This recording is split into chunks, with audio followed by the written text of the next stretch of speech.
each outside pocket. And this one, just a thing of chapstick that I put in there because I was going on a trip, and I just needed somewhere to put some chapstick.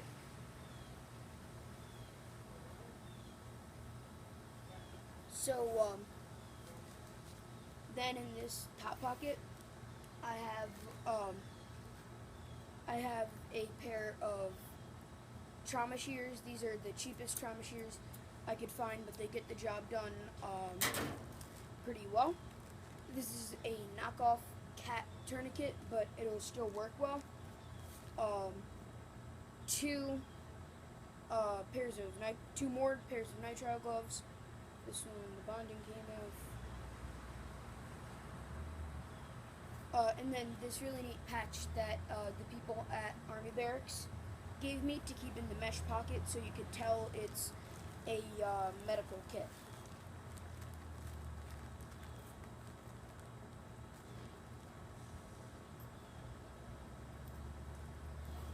On here I also have a little flashlight attached with a carabiner.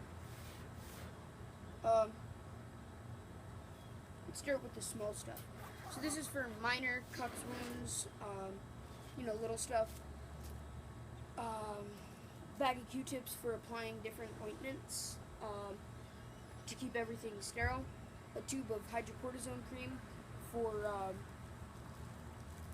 bug bites, itchy. I believe it's an antihistamine. I think.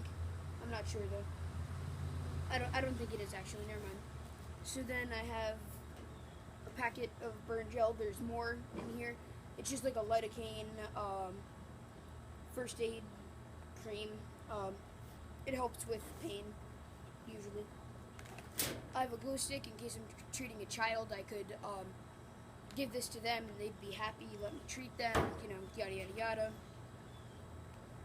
Another packet of that cream. A bunch of gauze, small like 2x2s, 2x3s. Then in here I have 3 different pairs of tweezers. One of them has a magnifying glass, one of them is very pointed, and one of them is like simple tweezers. And these are as sterile as I could get them. I put on a pair of nitrile gloves, dip them all in alcohol without touching them to anything else but the outside air. I put them into a sterile food grade bag, so they're as sterile as I'm going to get them and need them. A tube of Neosporin, an assortment of different Band-Aids, some more of that burn gel, just basic stuff,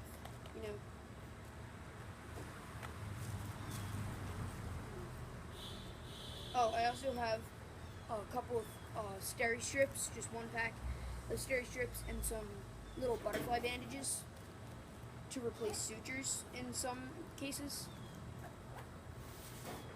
Then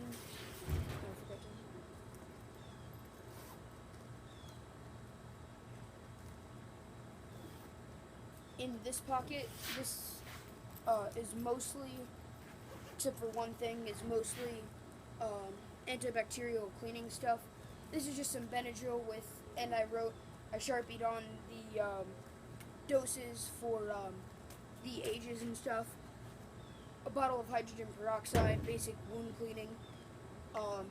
A pen that can be used as a pen light to check eyes and stuff, but it's also a pen just for writing stuff down. There's also a Sharpie in one of these pockets. Yeah, there's a red Sharpie in one of those pockets for marking the time on a tourniquet. Then a bunch of wet ones, antibacterial hand wipes, and then like the wipes that they give you at like barbecue places, like the alcohol pads. Also a alcohol-based spray hand sanitizer. Most of this stuff can be used for fire, I believe, because alcohol is flammable.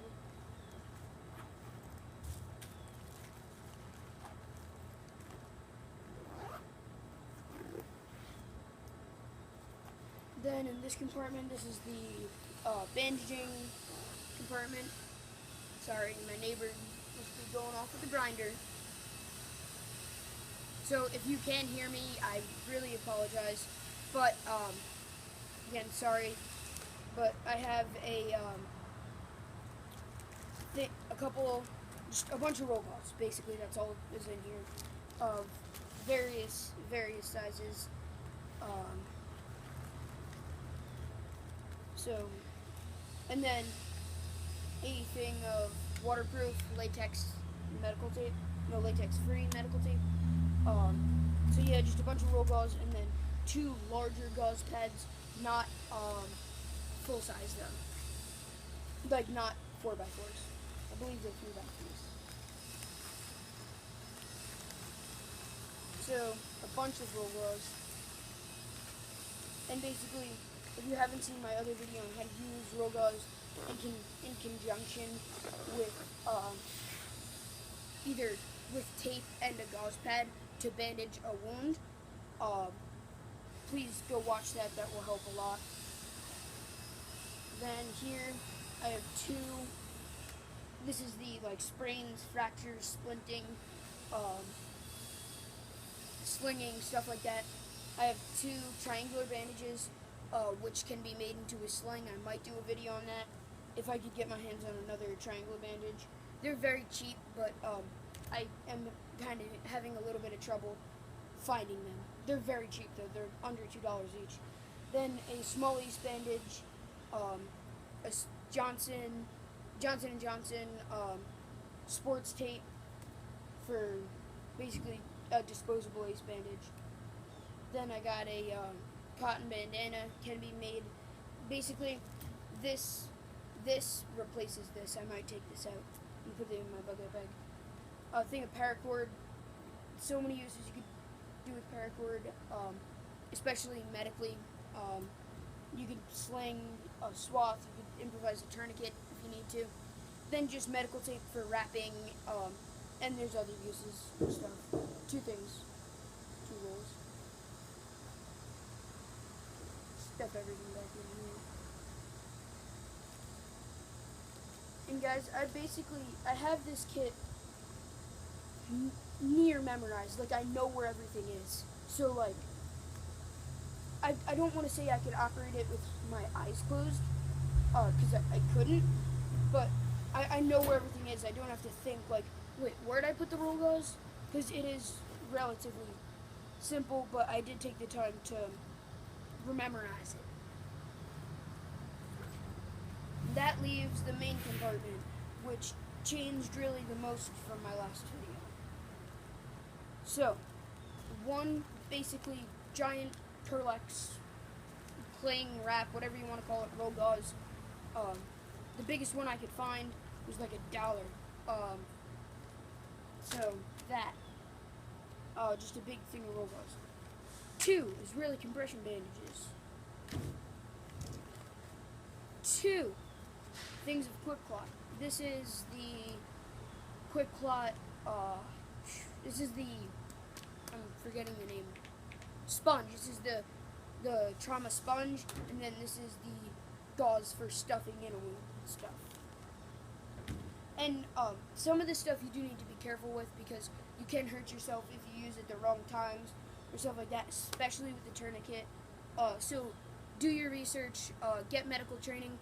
I do a lot with Boy Scouts, and I have all of the first aid requirements up to first class scout, a first aid merit badge, and other training such as wilderness first aid with the Boy Scouts, as well as a lot of research on the internet. I am trained enough to use whatever is in my kit. I wouldn't put it in my kit unless I knew how to use it. This is just more Quick Clot, a trauma pad, nitrile gloves, duct tape, a triangular bandage, gauze dressing, gauze bandage, antiseptic wipes, and the resealable bag for sucking chest wounds and bio waste. I don't really know how to treat sucking chest wounds. It just was included in that pack, basically just as the bag for the pack. Then a instant cold pack. You can use this to reduce swelling. You can use this to put it in their groin, neck, under the armpit, wherever there's a lot of blood flowing through, for The carotid would be your femoral artery, carotid artery, and jugular vein, and then the brachial artery. I think large amounts of blood that you could cool off quickly with the ice pack to reduce the effects of heat stroke and stuff like that, and heat exhaustion or whatevs.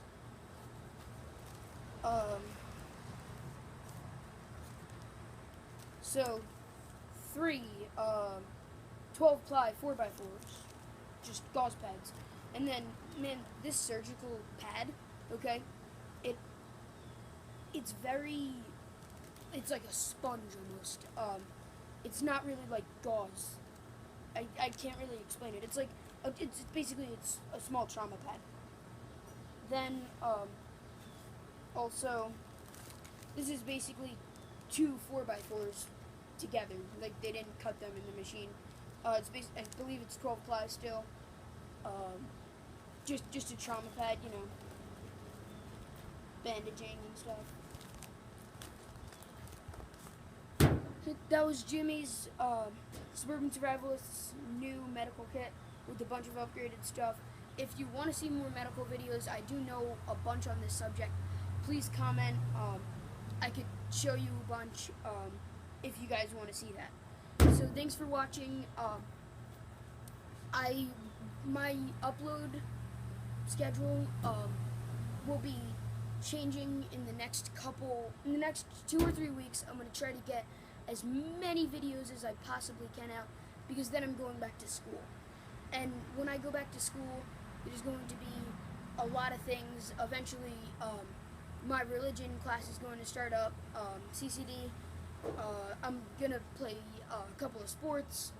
There's going to be a bunch of things I'm doing, especially school and homework, stuff like that. So I'm not going to be able to upload that much, so please forgive me for that. But in the next 2 weeks, I'm probably going to go up to my buddy's cabin and my cabin one more time, and then just videos like this that I'm filming in my backyard. I'll try to get as many as I can out. You might be seeing a couple of knife reviews, so you could look forward to those. But thanks for watching. Please like, comment, subscribe. I really appreciate your views. Thanks.